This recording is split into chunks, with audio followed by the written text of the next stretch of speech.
The universe is massive. It is forever expanding, and we as a species will never know its true limits.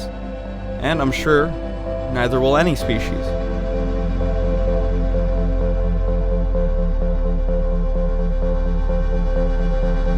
But eventually we'll reach out to the stars and roam through the infinite void that is the cosmos, seeing new sights, hearing new sounds, and learning new experiences.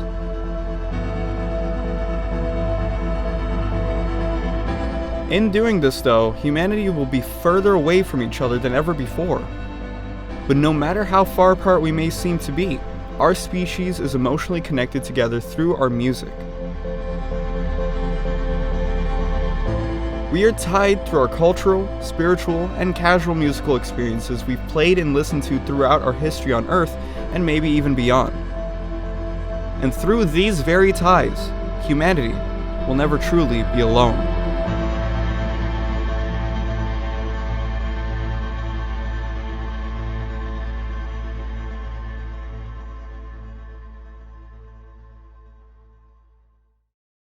Hello, and welcome to Sidetracked, the show where I get sidetracked and gush over video game soundtracks instead of having an existential crisis trying to figure out our purpose here on this melting rock that's hurling through the void. So space.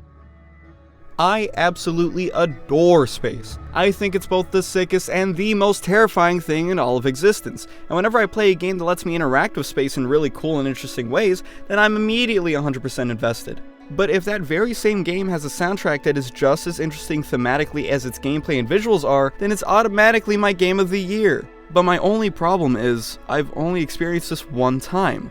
No, it wasn't from a big series like Mass Effect or Halo or even Star Wars, but instead it was from a stellar indie game called Outer Wilds. Every single aspect of this game, from its puzzles, to its world *S design, to its music, is top notch that it's become one of my favorite games to have come out within the last 5 years. Oddly enough though, the soundtrack isn't really big or anything. It has a handful of themes, sure, and the rest of it's just soundscapey vibes. But the way Andrew Pralo, the composer of the game, uses the few themes it has is absolutely brilliant, and it creates this supplemental kind of storyline along with the main stories and theme of the game. And it all starts with this banjo. This banjo playing motherfucker is so fucking Oh, this game is so sick. This dude is one of the most important aspects to this game's entire soundtrack, and it's just so genius what they do with the so little music that's in this game. Okay, let me calm down and tell you how Outer Wilds reminds you of home.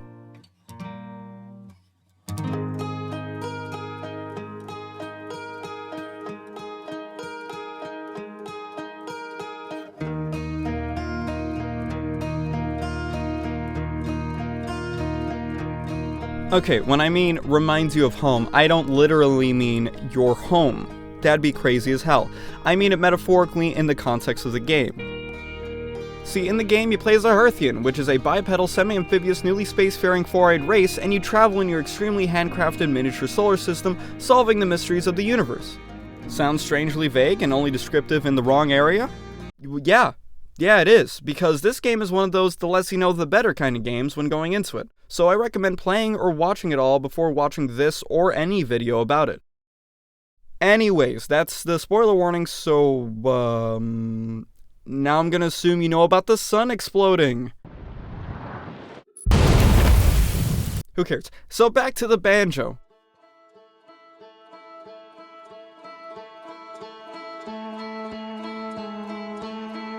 When you first start up the game, you're greeted with some folk instruments playing the main title theme. The theme itself isn't what's important right now. What's important is the kind of instruments being played. Like I said, they're folk instruments.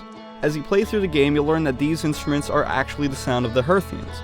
See, this game has themes, but what it really excels at is that it gives multiple things something called characteristic instruments, which I'll just plainly call sounds in this case, because that's really long saying characteristic instruments. Anyways, folk instruments being the Hearthian sound will be the first one we'll talk about. When you wake up to the green glow of Giant's Deep and start walking around the village, you hear this after a while.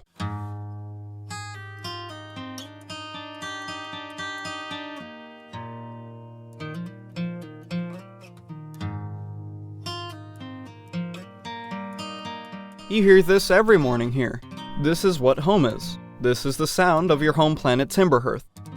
These simple banjo melodies and earthy tones are what grounds you to reality while you fly through space and keeps you company while you're stumped on puzzles. Eventually, you go to the museum and the folk instruments almost stop to a halt as you hear something almost entirely different.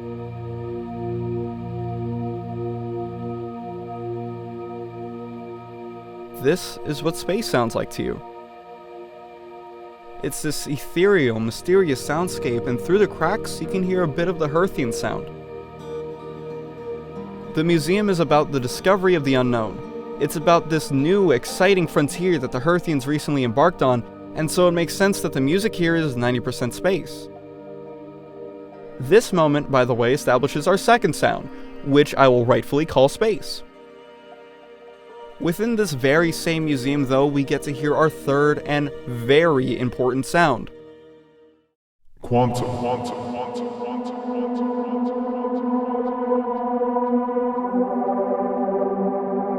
Quantum sounds like space, but completely fucked up. Instead of an almost peaceful synthy sound, you get something strange, unnerving, uncomfortably dark feeling because, for the Hearthians, the concept of quantum is not understood in the slightest, and it's something tied to the unknown that is space.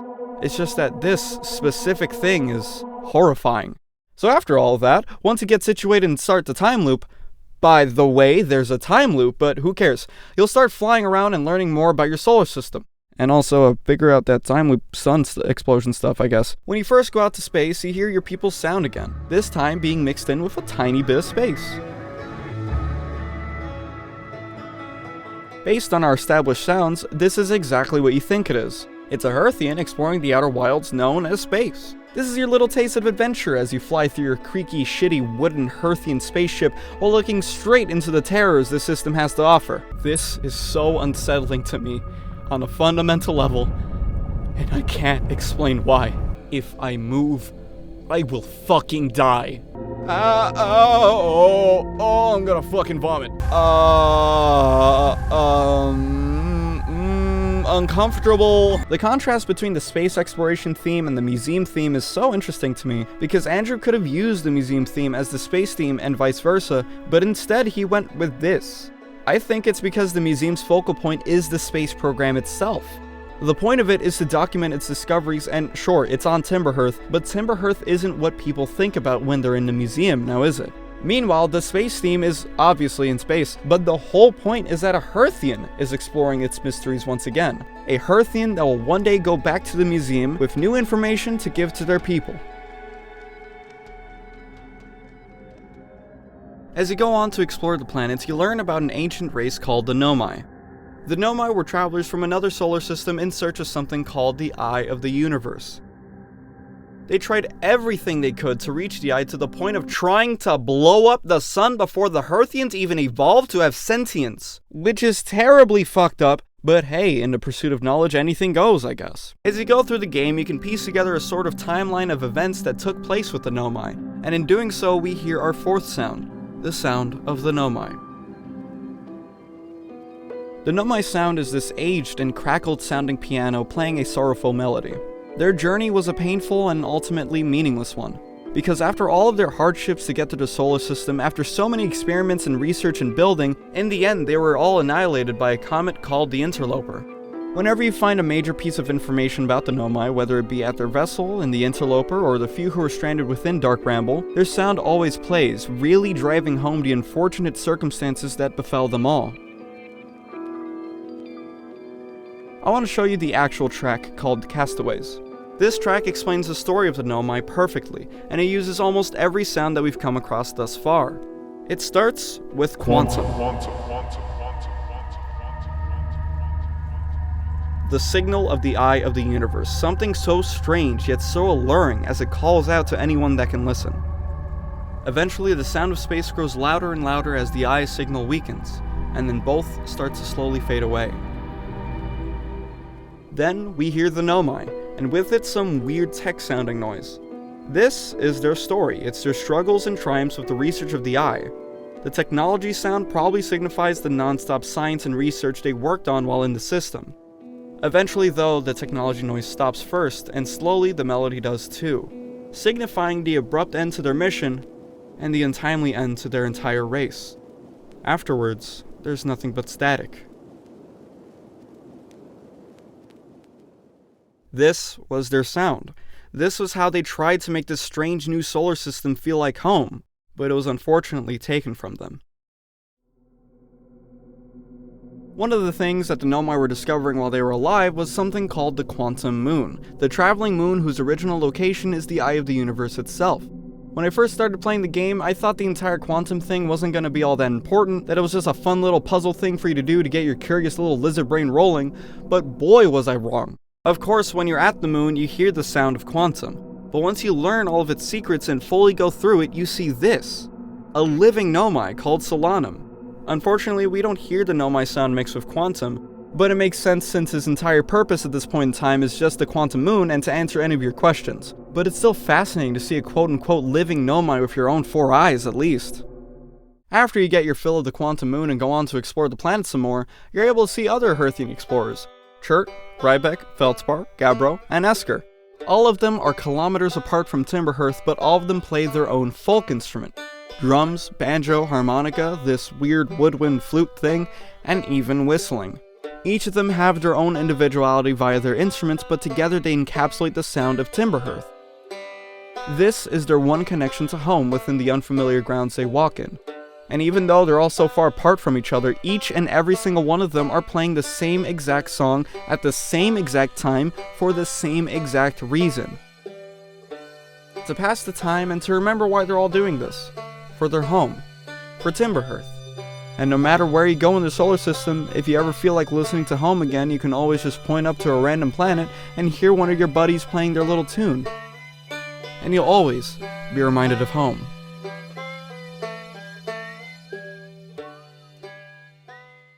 Now you're probably thinking, oh yeah, that's where the video ends. I mean, you're able to hear the Timberhearth sound no matter where you go, so like, what else is there to say? Well, I got news for you because there's a hell of a lot more. I haven't even talked about the biggest fucking thing ever in the soundtrack. And it all goes back to the morning. So, before I explain the end music of the game, I really need to talk about the literal end of the world real quick, and also the DLC. Hey, welcome back to Side Note, the segment of the show where I talk about something else either entirely different or ever so slightly on course with what the video is about. This time though, I'll be doing both. So first off, the track that plays during the sun explosion is an amazing track, and after the first couple of loops, as soon as you hear the first note, you either go on a panic research frenzy trying to discover as much as you can before exploding, or just lie there waiting, accepting what will come while looking directly into the sun. It's always a neat idea to give something on a timer theme. It really sticks with players for better or for worse. But what's super cool is what happens when you do the final puzzle of the game, which is nabbing the fresh core from the Ash Twin project and putting it into the vessel.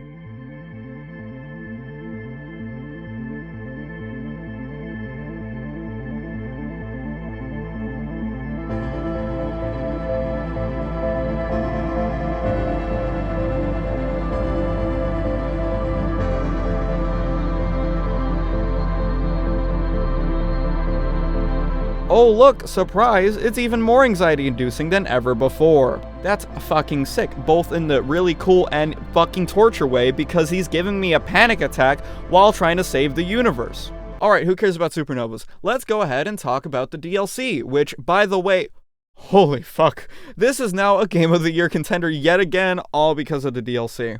Huge spoilers, by the way, for the DLC coming in pretty soon, so play the fuck out of it, and then come back to listen to me ramble about banjos and theremins. So, the DLC, right? It's about this unknown spacecraft called the Stranger. Long story short, the Stranger is an artificial planet made by owl deer people eldritch abominations who also found out about the eye signal first and sacrificed everything to find and learn more about it. When they found out what it was, they really didn't like it and burned almost every bit of evidence that had to do with their discovery.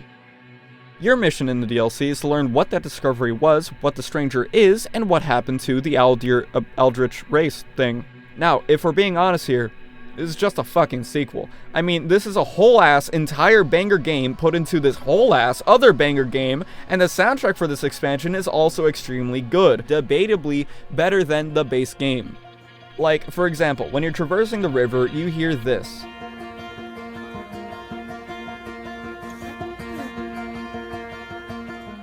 This is a new exploration theme using the Hearthian sound. It's not like any other track we've heard before because it's completely new territory. We're in The Stranger, a strange land.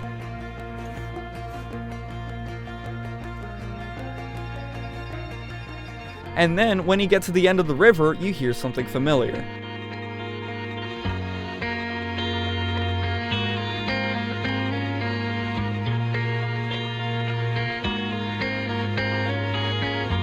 It's a new version of our theme, and it's so cool! There are a bunch of cool musical moments I'm not going to be able to get to, unfortunately, but another cool one is a big spoiler, and it's when you figure out the lantern puzzle to get to the underground green fireplace thing, and find all of these dead owl deer people, and you get to hear this. So the sounds you hear from this DLC that aren't the sounds we already established are big wah sounds, choir singing, and a theremin. So I think the blah means disaster. Every time you hear this shit, something went wrong. The singing signifies, the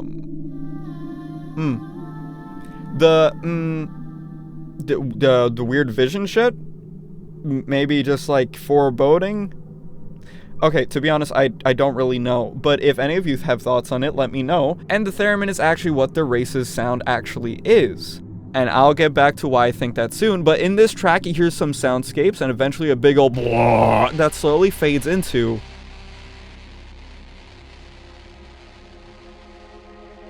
Quantum. The sound of the eye of the universe, the very thing that damned their race. So, when you go through everything in The Stranger and get to the end, you find a final owl deer person. Man, I wish we figured out what these dudes were called, because calling them owl deer people or like eldritch people friends owl deers, it's a mouthful. Anyways, turns out he was locked up by his race for reactivating the eye signal, and when you go ahead and free him, he shows you what happened to him and his race via slide reel vision thing. And in turn, you show him what has happened in the game thus far, and this music plays.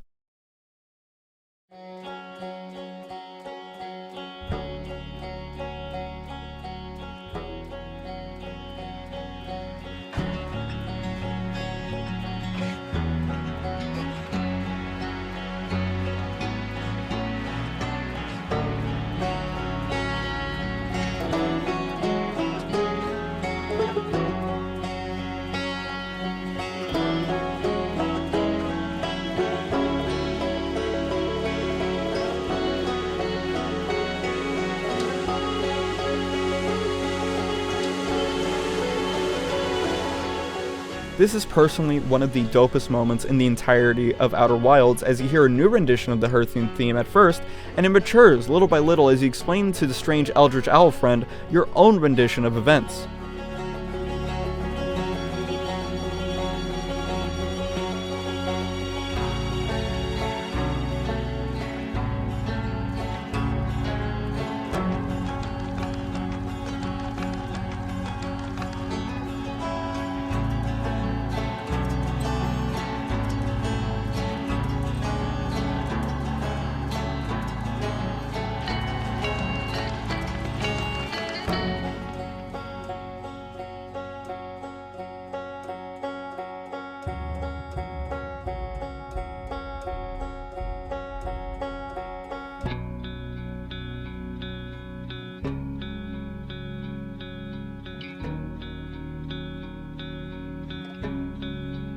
And then finally, it goes back to the original Hearthian sound that we all know and love as we see you.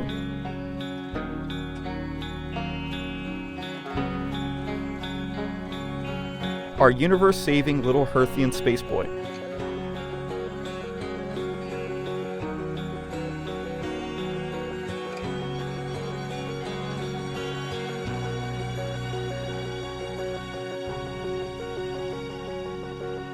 Right after, though, it goes from the dopest to the most heartbreaking moment in the entire game, as it leaves behind one final heartfelt message that mixes both the Hearthian and the owl deer sound of banjo and theremin.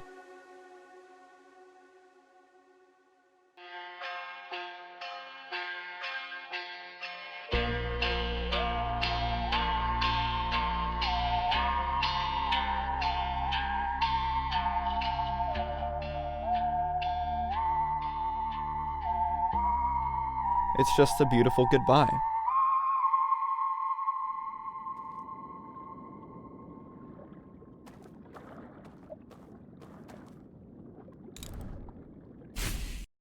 The entire interaction is such an amazing moment, and the whole DLC has these really cool moments scattered everywhere within it. But enough of all that. Let's finally talk about the ending of Outer Wilds. The reset. Once you finally reach the Eye of the Universe and traverse through its quantum funsies, you're now tasked with gathering all of the friends you've made along the way, including both Solanum and your new owl dear friend. Little by little, everyone starts playing the same thing they were playing while coasting through the solar system in their individual planets, but this time all together, and now with two new sounds. The curious and joyful electric piano of the Nomai, and the lamentful but hopeful theremin of the Stranger. I like that Solanum and the new Stranger aren't just playing the themes associated with their race. Instead, they're trying to play along with the Earthians. They're still playing what ties them to home via their instruments, but they're all playing to craft a new home together for whatever may come after. After your performance, you jump into this spooky-looking sphere and recreate the Big Bang, resetting the universe, and with it, the main theme of Outer Wilds plays triumphantly as you quote-unquote save the universe.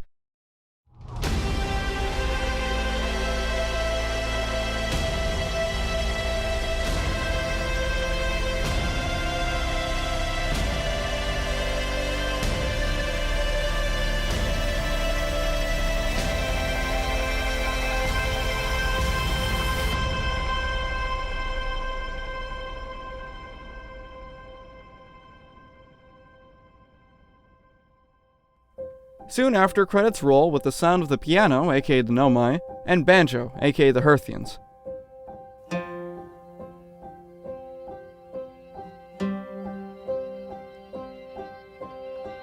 But then a cello comes in to accompany them.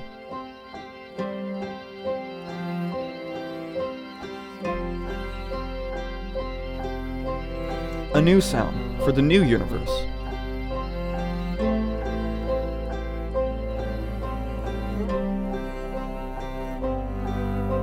Later, the banjo and cello plays the main theme in unison, and immediately after we hear the eye signal.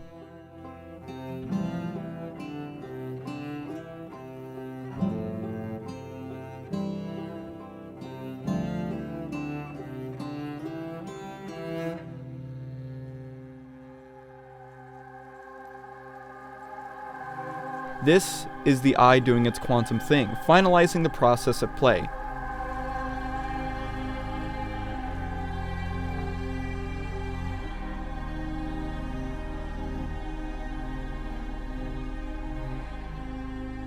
At some point though, only strings are heard playing the main theme. No more piano, and no more folk instruments, signifying we're finally transitioning over to the new people.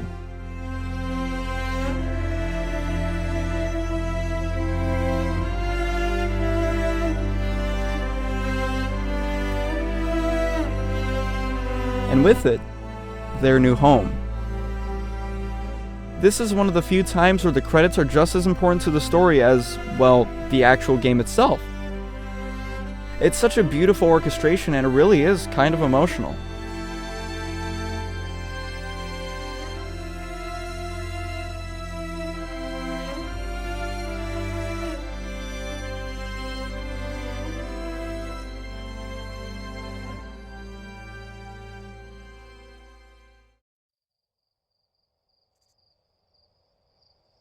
As morning shines onto this new universe, we hear this familiar piece.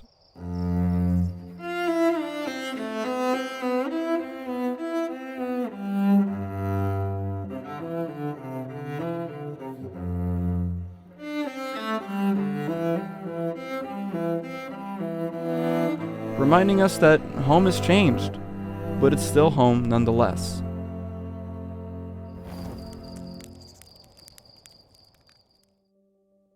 Thank you all for watching. If you enjoyed me saying the word home and space over 30 times altogether in this script, then you should like, comment, subscribe, and more importantly, share any thoughts about the soundtrack that you guys might have. I really hope the amazing people at Mobius Digital do another game soon, and hopefully with it have another rad-ass soundtrack that I could maybe talk about, maybe. But until then, I'll leave you with a quote from the composer himself on the topic of the soundtrack. It creates a really cool concept of how we as humans can be emotionally connected no matter the distance. I love thinking about our purpose on this planet, that we live on in this massive expanding universe, and through music, it gives us all an opportunity to connect and make it feel a little more like home.